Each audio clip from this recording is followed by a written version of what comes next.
To say that the Avengers had their hands full with the Masters of Evil is an understatement. The Masters of Evil basically brought the Avengers down to their knees.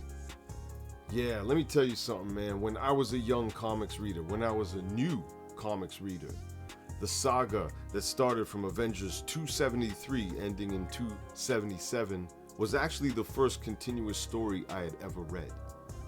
And little did I know at the time that I was reading one of the greatest tales in comics history.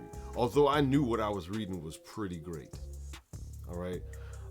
The art by the Avengers team during this era is second to none. And I stand by that after reviewing or rereading this series again, or this story again.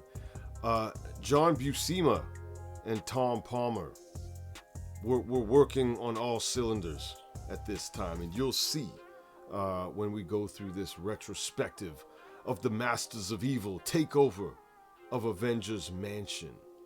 I'm going to start with the cover for 273. Now, this one tells you nothing about the story.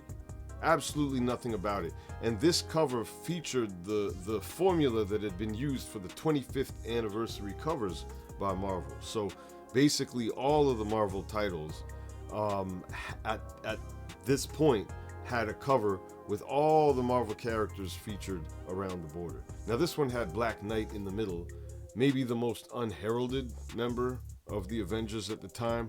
So I remember thinking it was an odd choice. Even as a rookie reader, I thought, the Black Knight? Who's this guy? But the quality of the art is high level stuff right here. I'm gonna give it a 4-star. I like rating covers, so I'm gonna give this a 4-star. I can't give it a 5 just because the cover tells me nothing about the interior and the greatness that resides inside. But let's get to the story. The Masters of Evil. Who were they and why were they so formidable a foe for the Avengers? They were led by the infamous Baron Zemo, one of Captain America's archenemies, and son of one of his first archenemies, Baron Zemo the First. All right. Moving on, who else was in the Masters of Evil? There was the Fixer, who was basically Baron Zemo's right-hand man in a lot of operations. There was Blackout, a super powerful secret weapon, you can even say. There was the enormous Goliath. He gets a lot of shine in this series. He puts some whoopings on some powerful heroes. Mr. Hyde, a terrifying villain, made even more so, I think, by this story. There was the brilliant Moonstone, a manipulator and powerful villainess in her own right. Tiger Shark, this was a submariner enemy who liked to come on land once in a while and do battle with some pretty powerful people. The incomparable Crusher Creel, aka the Absorbing Man. I love the Absorbing Man. I think this dude is a hell of an enemy, hell of a villain. And his main squeeze, Titania, va-va-voom, right? But watch them spikes on the costume. There's also the Wrecking Crew, one of my favorite villain teams in comics, led by the Wrecker. Also with Bulldozer, Pile Driver, and Thunderball. And then finally, there's Yellow Jacket. Sorry, Yellow Jacket. She's pretty cool in her own way, though. But, compared to the other heavy hitters on the Masters of Evil. And think about the power levels. Like, even the Wrecking Crew is relatively low on the power scale when it comes to raw strength. That's terrifying. But let's get into the story. It starts kind of, and by the way, I'm going to gloss over a lot of stuff. I can't tell you this whole story panel by panel. This ain't reading Rainbow. You can read, right, you people? I'll help you along the way, but still, I'm gonna highlight the panels that I thought were great moments, and you know, the ones that I think are worth covering. If I skip something, I'm sorry. Hercules. I'm gonna do the old Hercules. I'm only gonna do that once. I'm not gonna do that throughout this video too much. But anyways, Hercules is getting drunk at the bar, and he starts getting taunted by this bar patron about the Wasp being the leader, and Hercules isn't really feeling the Wasp as the leader. So he ends up throwing this dude straight up out the window, like Charles Barkley did to somebody back in the day. I remember that. Now it ends up Hercules has a bit of remorse. Doesn't want this dude to get run over by a truck. Look at the action, by the way. Remember what I said about the art throughout this this run. Not just the Masters of Evil run, but Avengers between a certain point and I don't remember the issues, but John Buscema and Tom Palmer, ooh-wee, man, everything about their art. And then it ends up being that dude that Hercules threw out the bar wasn't just some innocent dude. It was the Wrecker in disguise, aided by Yellow Jacket, who had him wearing a wire. She was just chilling in a van, monitoring the whole situation. And I love this line at the end by the Wrecker. And even Yellow Jacket giving it something about my kisser bother you, YJ? You use that thing for kissing? You must lead a lonely life, Wrecker. Ah, shut up and make the report. That's great dialogue right there. Good stuff. Okay, moving on though, things get pretty serious. Baron Zemo, behind it all, conferring with Moonstone. And like I said before, their secret weapon, who is Blackout, who's basically in a catatonic state. Basically can't really think for himself. So he is ripe for manipulation. And these two are in a battle for that control of him. You see here Baron Zemo thinking to himself, and that's one thing, in this run, the villains get a lot of thought bubbles. Usually you don't see that a lot in comics, do you?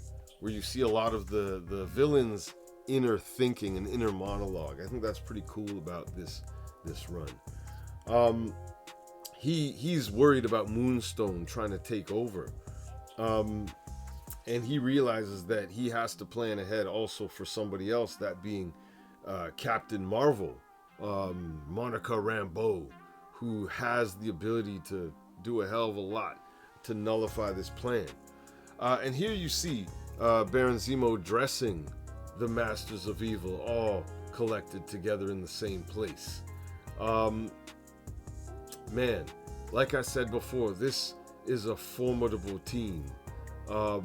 One of the strongest collections of supervillains I've ever seen in terms of numbers and individual power. Even just one of these enemies would be a tough out for a lot of the Avengers as a team. So the plan is being put into motion, okay, to take over Avengers Mansion. And at one point you see here Jarvis, the loyal butler for the Avengers, but also he does a lot of security for them too. He's basically by himself as the alarm goes off, and you can see the Masters of Evil rushing in. Look at Blackout with his little disc that he's floating on. That's pretty cool. The defense system of Avengers Mansion provides a bit of a challenge, but not for long. Goliath stomping on them, Wrecker and Thunderball and the rest of the Wrecking Crew just laying waste to all of these means to try to stop intruders, and it's just not working. Man, you can see they're going to work, but the Avengers Mansion defense system is not too bad, is it? But things go from bad to worse. Jarvis, as he is signaling for help, gets trapped basically, or cornered by Mr. Hyde. And you can see here he says, I hear you. After Jarvis says, can anyone hear me? Step away from that console now, and I'll break only one of your arms. That's an ominous threat, and you'll see in the next few issues what goes down. And look at this. Baron Zemo, Avengers Mansion now belongs to the Masters of Evil. All right, and they are in triumph. Phase 1 of their plan, which went off without a hitch. But things are not over, and they continue into the next issue. Avengers 274, this is part 2 of the Masters of Evil saga. I love this cover, man. Hercules' last stand. He is just surrounded by Goliath in the top right, the Wrecking Crew, Piledriver holding him in a choke, the Wrecker, Bulldozer, Thunderball, and then Mr. Hyde coming at him with some pillar, and then Tiger Shark coming up from the bottom. Like, he is in big trouble from the cover alone. All right, the plain white background, that's maybe my only complaint, but man, that's not much to complain about. This is a 5-star cover to me. This just pops off the newsstand. You know this is some real stuff going down. Let's get into the issue though. The Black Knight, Dane Whitman, is the first Avenger to I was gonna say come home. I don't know if it was home, but and he knows that something is amiss. He can sense it. He blocks a shot by Yellow Jacket, who basically leads him right into the fist of Mr. Hyde, punching through a wall. Punching through walls, man. He already went through a wall or door to get to Jarvis, and look at this. This is terrifying stuff.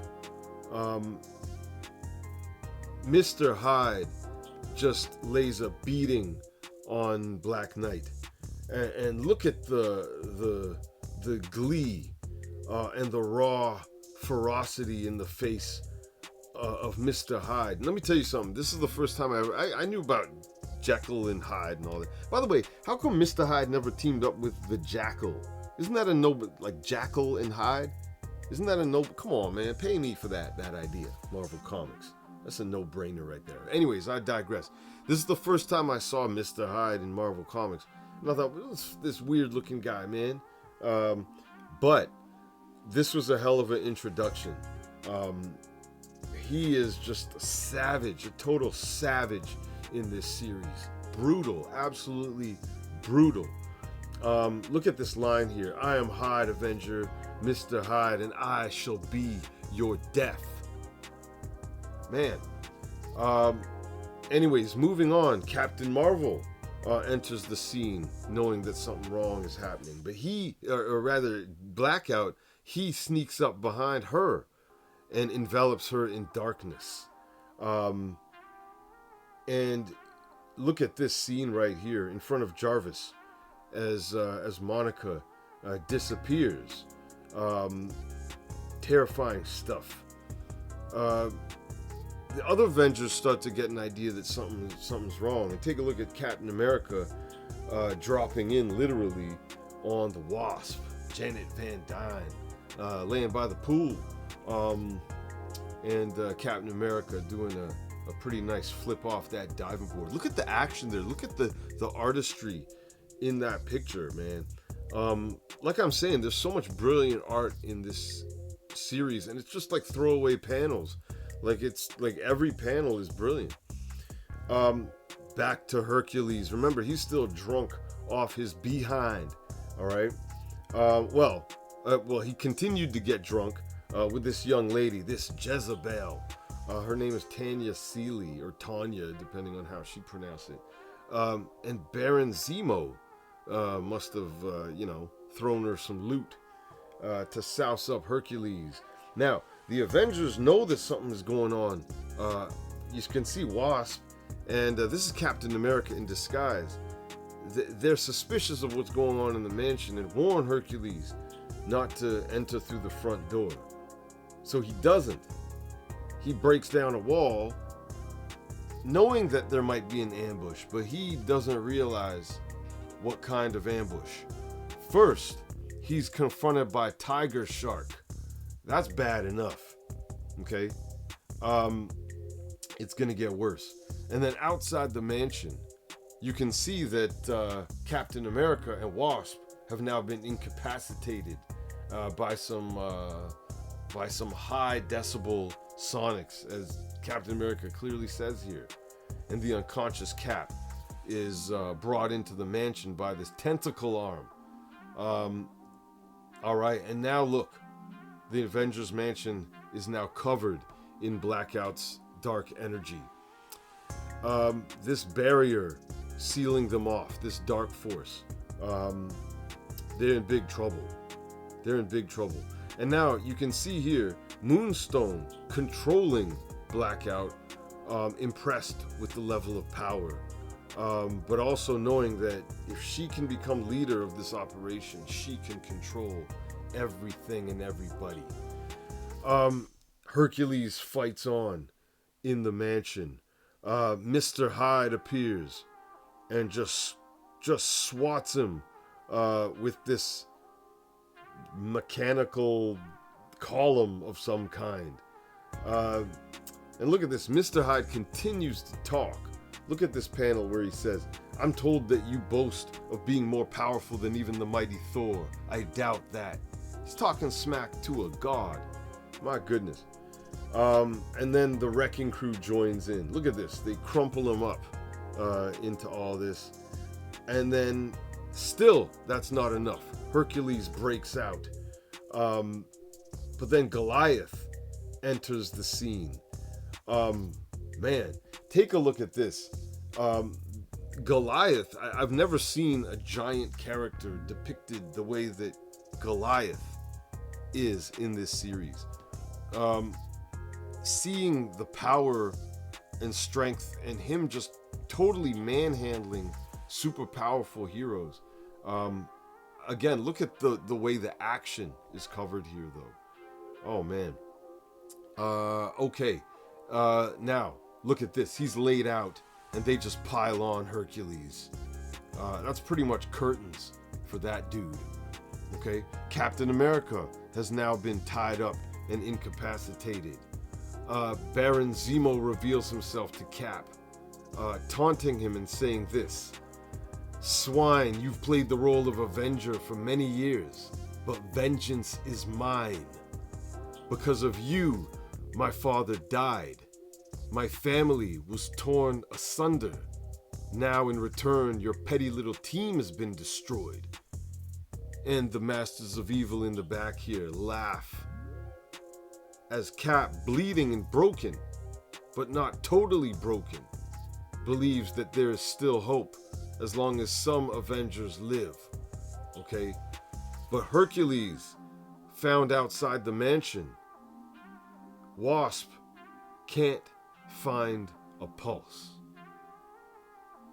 So what's going to happen in the next issue? Avengers 275. This is part 3 of the Masters of Evil Takeover of Avengers Mansion. This is a nice cover, and you can see right away Ant-Man, who is not an Avenger. This is Scott Lang, not Hank Pym. With Wasp, okay, the two bug themed heroes facing off against the Absorbing Man in Titania, and that's Hercules in a hospital bed behind them. They're outmatched, aren't they? And it even says that on the cover. Look at this. The Absorbing Man has gone toe-to-toe with Thor. Titania's held her own against the She-Hulk. And now Ant-Man and the Wasp are going to stop them? Man. Man, I 4-star? I don't know. I mean, this is a great cover. I don't know if there's anything holding it back from being a 5, but I like to reserve the 5s for the ones that blow it out the water. There's nothing wrong. There's no criticism of this cover whatsoever. It tells the story. 4.5. I don't know. 4.5, something like that. Let's get into the story. By now, the news has gotten wind of what's happening at Avengers Mansion. And they know that even Hercules was wheeled out on a stretcher. They got footage of him being taken to the hospital. Soldiers have no idea how to fend off or how to deal with the dark force barrier covering the mansion. Now, as you see here, Baron Zemo gloating in his success to Jarvis. Look at the faces that Buscema and Palmer are like. Honestly, the facial expressions, the reactions of so many of the heroes to what they're seeing. It's incredible. It's selling the story so beautiful. Look at Jarvis's face, man. Now, as we move on, why is this happening? Why is Baron Zemo doing all this? Well, it comes from a flashback where he was, doing battle with the Red Skull's daughter here. And he survived these psionic powers, I believe, from the Skull's daughter. He was protected by his headband, that funny yellow headband that he wears. Now, having left there from the Skull House, right? And this happened back in, it says here, in Captain America 301. I love the Captain America series. 300 on up into 350 or so. That was an incredible run. And you can see here as he escaped. As I fled, I thought of how the Avengers had become like a family to Captain America. I remembered the countless defeats my late father had suffered at Captain America's hand, and how those defeats drove him mad and tore our family apart. I knew then that I had to devise a way to destroy Captain America's family, to destroy the Avengers. That's all it took. That's all it took. To have that motivation, all right? Now, back to the present day, or at least 1986. Captain Marvel, Monica Rambeau, she is still trapped in this dark void. And look at how it's depicted. I love how it's drawn. The black with the grayish and whitish reflections and so on. And she is in desperation to get out, and she has no idea how to do so. Blackout had her trapped from one of the previous issues there. Now look at this panel. In the hospital, they believe that Hercules had passed. At least that's what this doctor said. I don't know why this doctor didn't just wait a moment. Okay, he's just like making it dramatic for no reason. But anyways, as the Wasp enters the room where Hercules has supposedly died, she sees that beep, so he didn't quite flatline. However, at some point soon, Titania and the Absorbing Man, they come to try to finish the job. All right. And again, as the cover told you, these are some fearsome foes. The police open fire on the Absorbing Man. And, I mean, what do you think is going to happen? But I love this picture of the Absorbing Man. He's not worried at all. Big smile on his face. All right. And now moving on back to Avengers Mansion. Baron Zemo taunting a captive Steve Rogers there, pulling out a picture of Bucky way before Winter Soldier, way before any of that, back when Bucky was dead, and tearing this photo up in front of his face. Evil,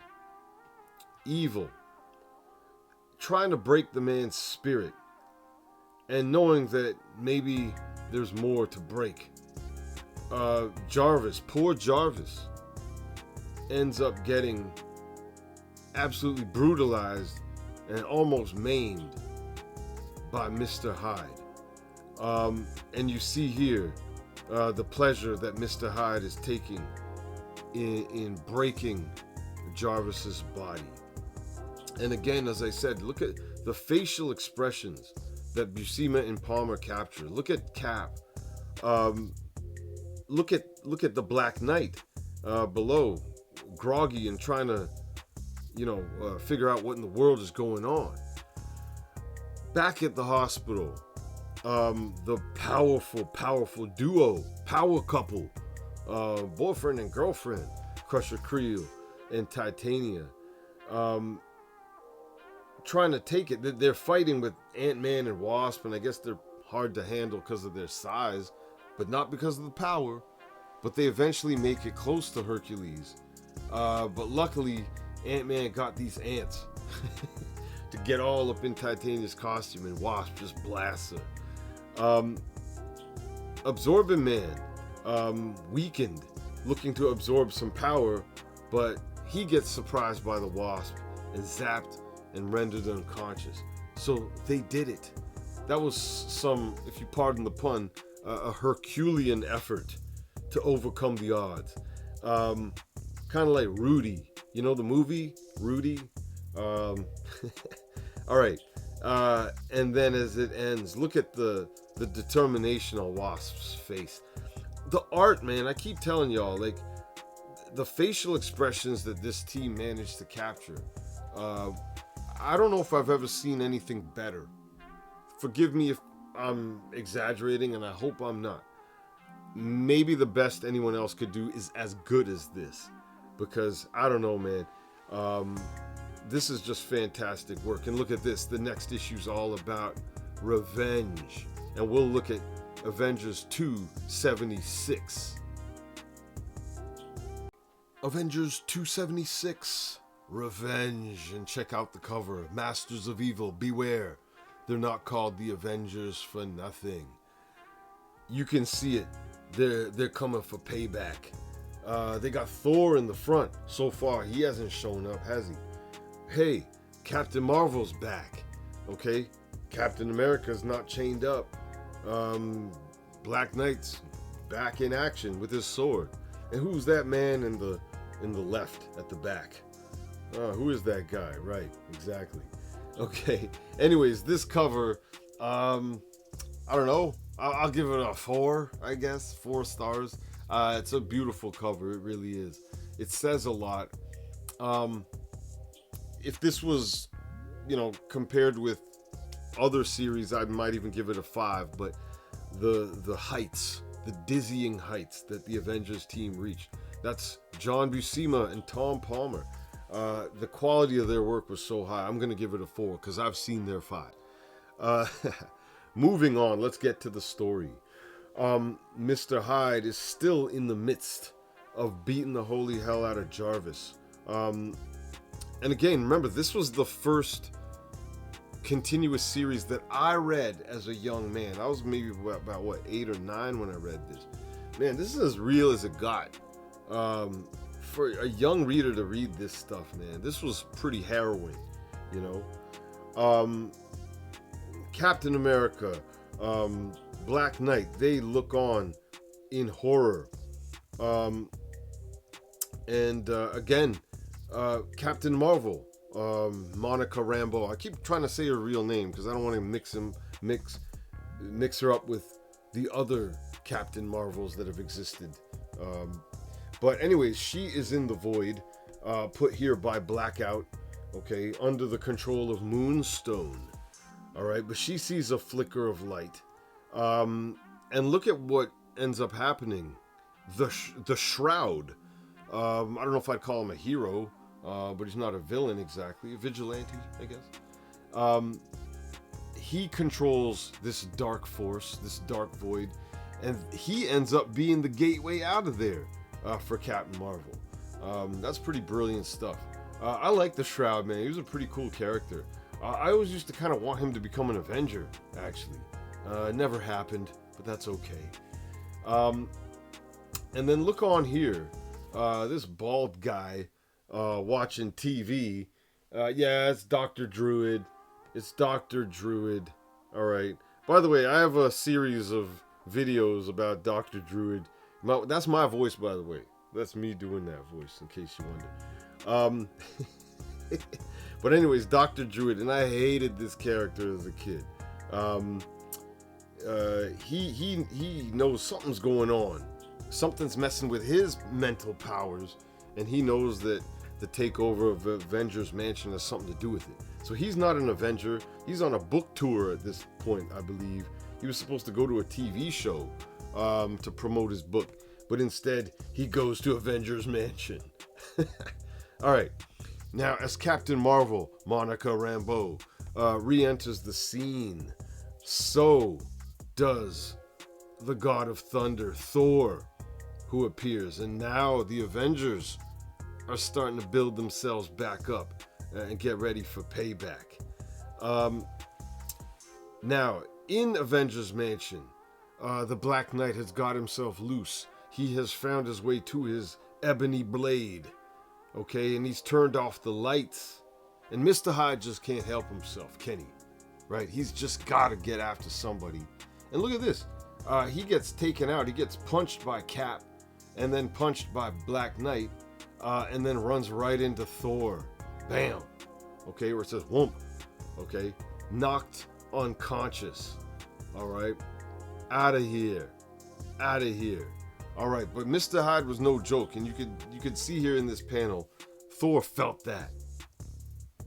Now, Dr. Anthony Druid, re-enters the scene, and he helps to bring down Blackout's control of Avengers Mansion with the Dark Force energy. So as much as I hate Dr. Druid, he was pretty instrumental in that regard. Now that the barrier's down, the Avengers are free to re-enter and take it back. Okay? Captain America, knowing an ambush is waiting for him. Look at the action here. Look at Piledriver here getting walloped by Mjolnir. Hope I'm pronouncing that right. As it returns to Thor's hand. Man, look at the brilliant art. Everything about it, man. I just can't say enough. Moving on, Thor zapping the Wrecking Crew with his lightning. And you know, these are Thor foes. I mean, I think they started, or at least the Wreckers started out fighting Thor. And his crowbar had the power of Asgard in it. I love the Wrecker and the Wrecking Crew. Anyways, look, Goliath is back. Remember again, he had already whooped Hercules the first time around. He's willing to take it to Thor now. Look at him grabbing him by his cape and just you know, throwing him around. And again, the face, look at Cap. He can't believe what he's seeing. How many panels have you seen outside of this run where Captain America was all bug-eyed and shocked because of what he was witnessing? I mean, that's putting the story over big time, I'm telling you. All right, now back outside the mansion. Dr. Druid is levitated to the roof, okay, while Moonstone's trying to figure out what the hell is going on. Blackout, how did you lower the barrier? And then Captain Marvel enters the scene, and Moonstone knows, better get out of here. So Moonstone just flies away, knowing that Captain Marvel could take her down without too much trouble. Captain Marvel's a super powerful character. Moonstone's a very powerful character too, but the powers of Captain Marvel are just hard to deal with. As she tries to get the hell away from Captain Marvel, eventually she basically flies right into a mountain or a cliff, and ends up breaking her neck. Well, she survived it, but you know, that's a pretty rough end to her part in this story. Yeah, sorry Moonstone, you're out for the count. All right, and we're gonna get back to the end of this issue where you can see Baron Zemo now has total control over the powers of Blackout. Man, look at this for the last panel of a comic. That's some dramatic stuff right there. Oh man, oof. All right, now we're on to the final battle. Avengers 277, the conclusion of the Masters of Evil saga in final battle. Look at this cover. the rubble, the debris, the bodies scattered about.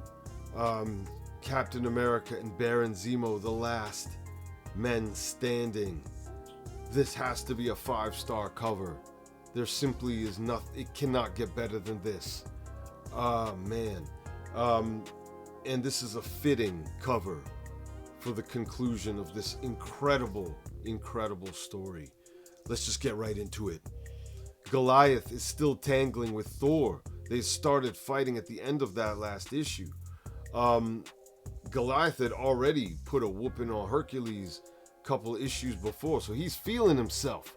All right, he is feeling himself. But Thor, look at this. You fancy yourself a slayer of gods?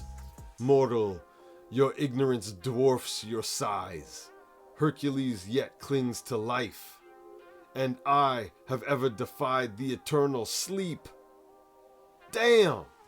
Hell yeah, I'm telling you, man, that's the way you put him down. Man, and I'm not a big Thor fan. I didn't really care for Thor's own title. I never read a lot of Thor comics. But that right there, that's what I'm talking about. Man, I'm like some electricity's going through me talking about that. Man, that's beautiful. And here you go. Look, Captain America one-on-one with the Wrecker, right? Because the other wrecking crew, they were taken out by Thor's lightning. But look what's happened. The Wrecker has absorbed the power of the rest of the wrecking crew. Because, you know, 4 men, he's got all their power now. He's got the power of 4 superpowered men. Plus, he's got an enchanted crowbar. So, Captain America's in big trouble. All right? But look, Goliath is still going after Thor. Still, he's not done.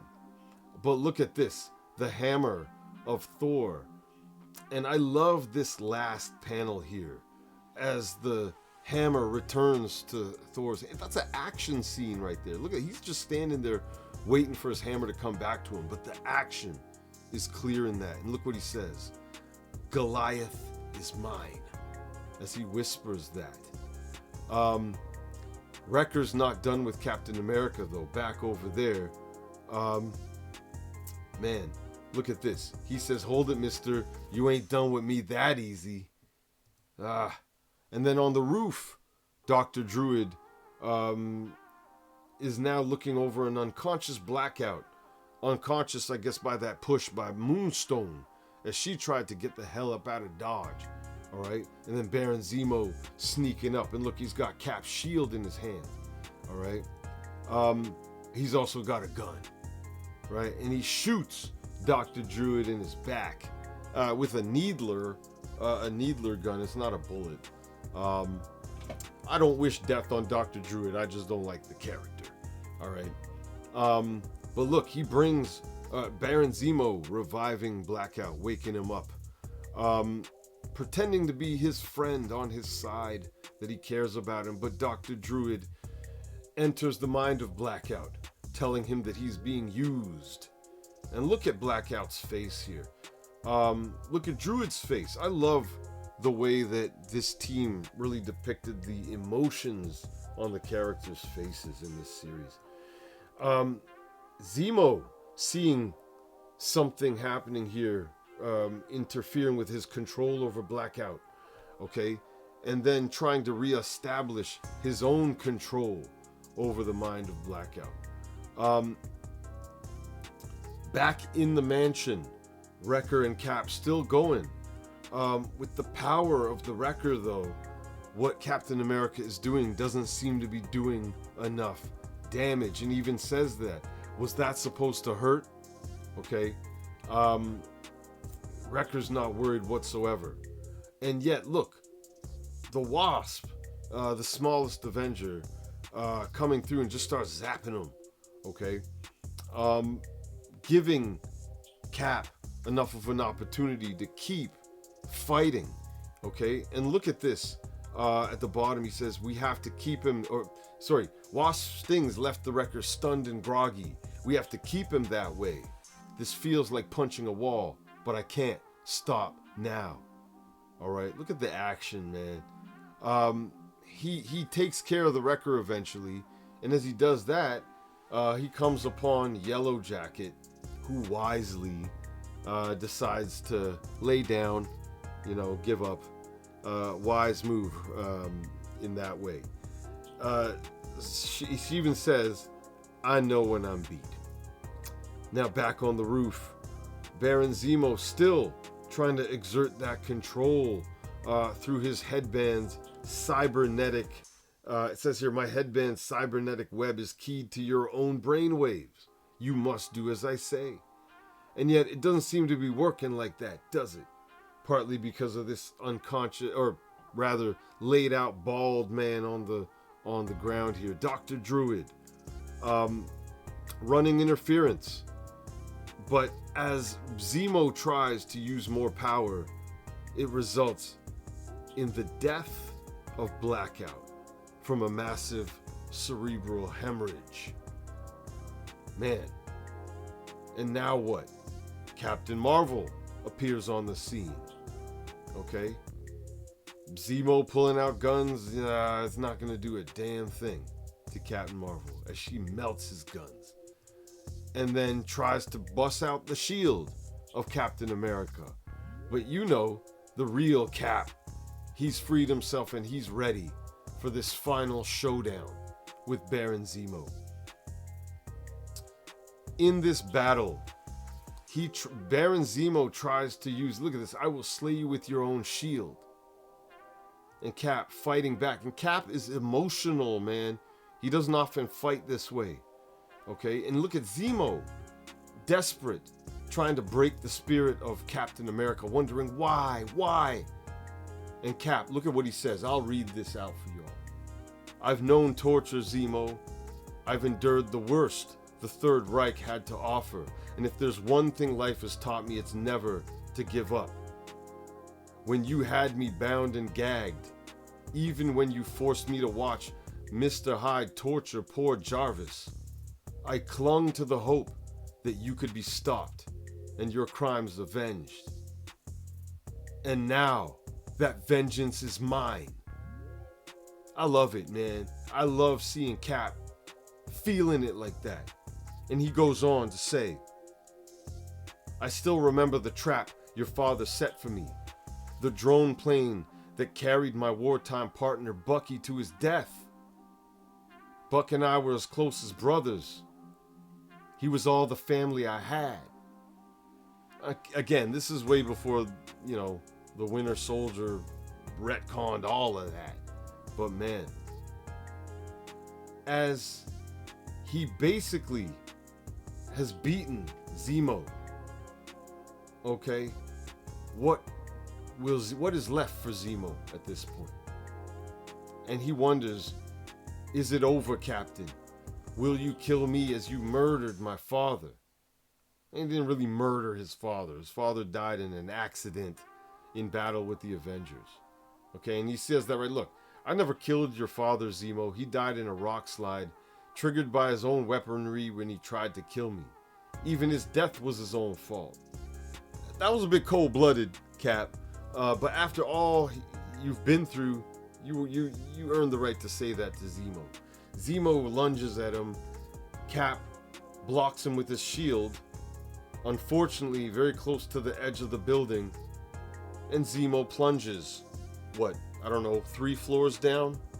Okay, now we know Zemo didn't die, but you didn't know that at the time. Okay, and I thought that the man was dead at the end of this story. Now, this is basically the epilogue of this epic tale. Captain America, look at what he is going through here. And maybe I'll just shut up for these parts and let you read.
Powerful stuff.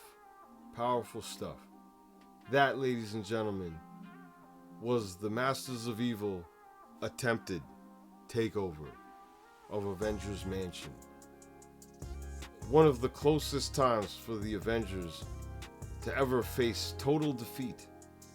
And as a young comics reader, for this to be the first saga that I ever read, I look back on that, I wouldn't say with pride because it was luck. But I'm so glad that I was introduced to comics with stories like this. And this is why, damn near 40 years later, I'm still talking about this stuff. Stories like this made it seem real to me, but also kept that magic, or introduced that magic, but kept that magic alive in my imagination. The pop culture cosmonaut is off. Over and out.